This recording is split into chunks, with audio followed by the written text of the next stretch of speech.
right to des objectifs turn que away, nous sommes stray assignés from à the nous-mêmes, course towards the nous n'avons goals we pas le set droit, en ourselves. quelque sorte, We de have nous no replier. right to Comme vous simply l'avez compris, crumble and tous become ces défis isolated. globaux, As you've seen, all of these l'éducation, la global santé, challenges, l'agriculture, la education, sécurité healthcare, alimentaire, agriculture, food la security, biodiversité, le biodiversity, climat, la climate, lutte en fait contre toutes the les fight inégalités ultimately against all qui inequalities déstabilisent notre ordre that mondial destabilize our suppose global le même order esprit de require the same coopération spirit of que celui que cooperation, j'évoquais the same face aux spirit that I guerres talked about, the ou aux spirit we déstabilisations. showed in the face of war Le défi qui est le and nôtre, c'est que les crises sont destabilization. Our multiples, challenge is the s'accumulent, fact that et que mon crises, discours déjà there's a trop long plethora est of pour them, autant très they're incomplet. growing in number.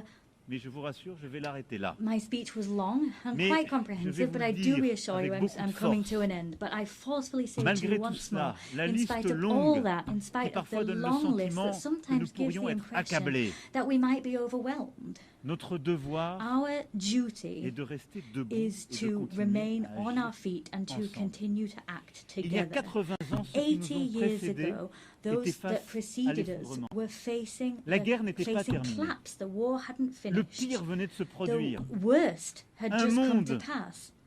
déjà divisé était en train de se composer. Et ils ont décidé de construire ce trésor que sont les Nations Unies. On pourrait accabler notre Assemblée de plein de reproches, y compris des reproches. Overwhelm our assembly, level criticism against it, reproach it for everything. Not all reproaches are fair, some are. Si elle est inefficace, c'est que quelques-uns la bloquent, et souvent les plus puissants. Si elle ne va pas assez vite, c'est que nous ne sommes pas assez déterminés pour la faire avancer. Les Nations Unies, c'est nous tous. Il y a une chose, c'est que nous n'avons pas droit au cynisme. Nous n'avons pas droit à la fatigue. Nous n'avons pas droit à l'esprit de défaite. Parce que notre monde est là devant nous. Et le risque qui court, c'est celui de la fragmentation, de la loi du plus fort, de l'état de fait, du cynisme et en quelque sorte de la perte de contrôle. Oui, c'est bien ça, la perte de contrôle. C'est ce que vivent partout nos peuples. La peur devant un futur qui ne contrôle plus, la peur devant des migrations subies chez les uns, la peur devant un climat qu'on n'arrive plus à contrôler, la peur devant des inégalités qu'on n'arrive plus à stabiliser, la peur devant une guerre qu'on n'arrive pas à arrêter. Cette peur n'a qu'un ami. Le plus fort qui en a créé les conditions. Le cynique qui pense qu'on peut se débrouiller à l'abri à quelques-uns qui réussissent. Nous n'avons qu'une responsabilité, agir ensemble, bâtir ce multilatéralisme efficace à nouveau, avec la même foi, la même détermination que les pères fondateurs de cette Assemblée. Le faire avec encore plus d'efficacité, mais avec la même volonté. Ne rien céder aux injustices. Ne rien céder à la fatalité.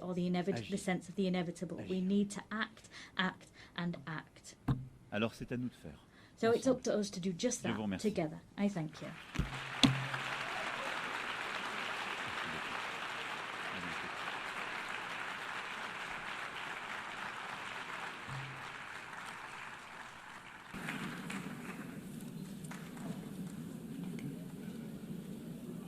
On behalf of the Assembly, I wish to thank the President of the French Republic.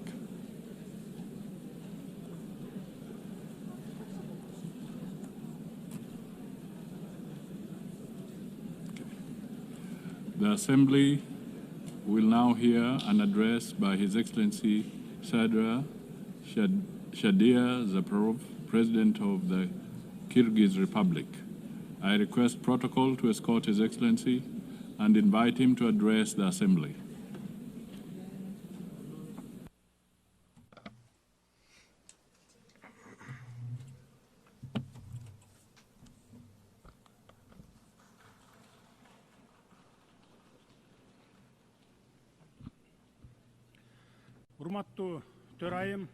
Madam President, Mr. Secretary General, distinguished heads of delegations, ladies and gentlemen, allow me to sincerely congratulate Ms. Annalena Baerbock on her election as the President of the 80th session of the United Nations General Assembly and to wish her every success in her work.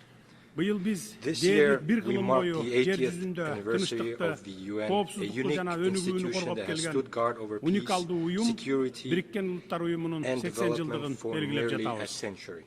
Over these 80 years, despite numerous conflicts, the world has fortunately been spared the outbreak of a Third World War.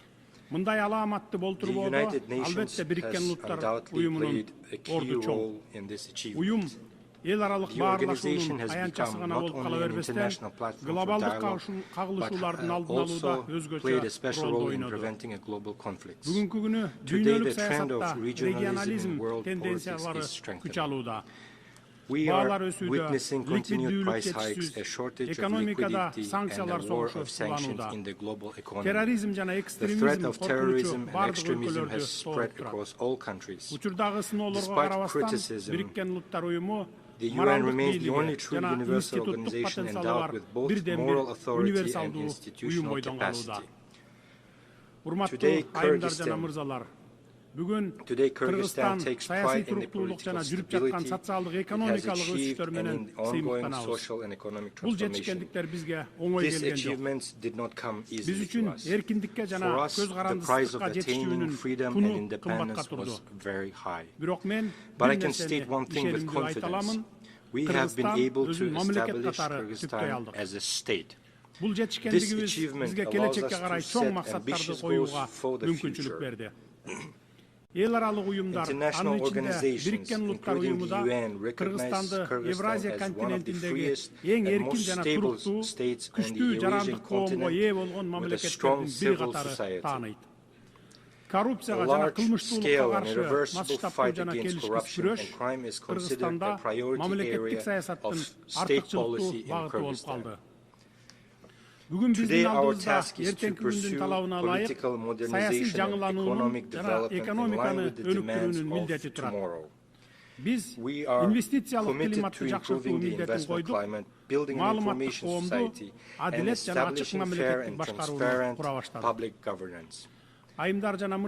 Ladies and gentlemen, every year in New York, leaders of all world's nations gather to once again remind themselves and each other of the great mission for which UN was created. I too have come to New York with this mission. Today, my diplomatic staff have prepared a polite text that takes into account the international diplomatic situation. However, this year, standing at this high podium, I decided not to speak as a diplomat. This year, from this podium, I wish to speak not only as the head of state, but as an ordinary person and a citizen of my country, openly expressing my true thoughts and reflections on the international events happening in the world.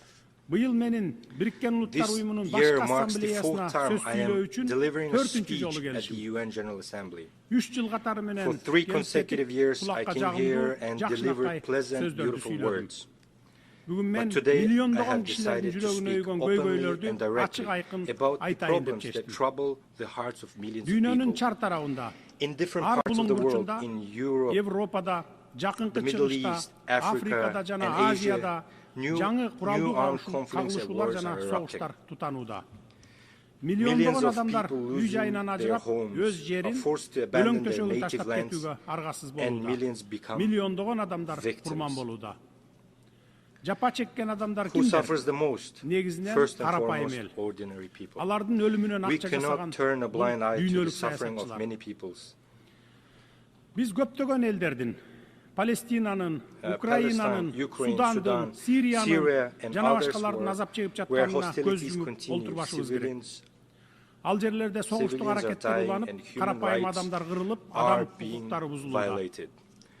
The world community, applying double standards, prioritizes these conflicts as more or less important, depending on its own geopolitical interests. The conflict in Ukraine has lasted nearly 4 years, with people continuing to die and flee their country. We support the efforts of US President Donald Trump and Russian President Vladimir Putin to seek solutions for a peaceful settlement of conflict in Ukraine. We are interested in this outcome because we too are suffering from the consequences of Russian-Ukraine conflict. Unilateral sanctions negatively affect us as well, a country that is only just getting back on its feet. Kyrgyzstan is making every effort to strengthen its economy independently. Therefore, we view unjustified sanctions as interference in our internal affairs and as pressure that hinders the development of our still-forming economy. I have always said, I will say again, Kyrgyzstan has strictly fulfilled and will continue to fulfill its international obligations. However, we cannot sacrifice the interests of our citizens and the economic development of our country. The sanctions imposed on Kyrgyzstan are based on false information spread by certain non-governmental organizations and dishonest people. We are ready to accept independent international audits to thoroughly review the activities of Kyrgyzstan's banks. In 2024, EU countries traded with Russia to the amount of $141 billion, of which $36 billion was Russian imports.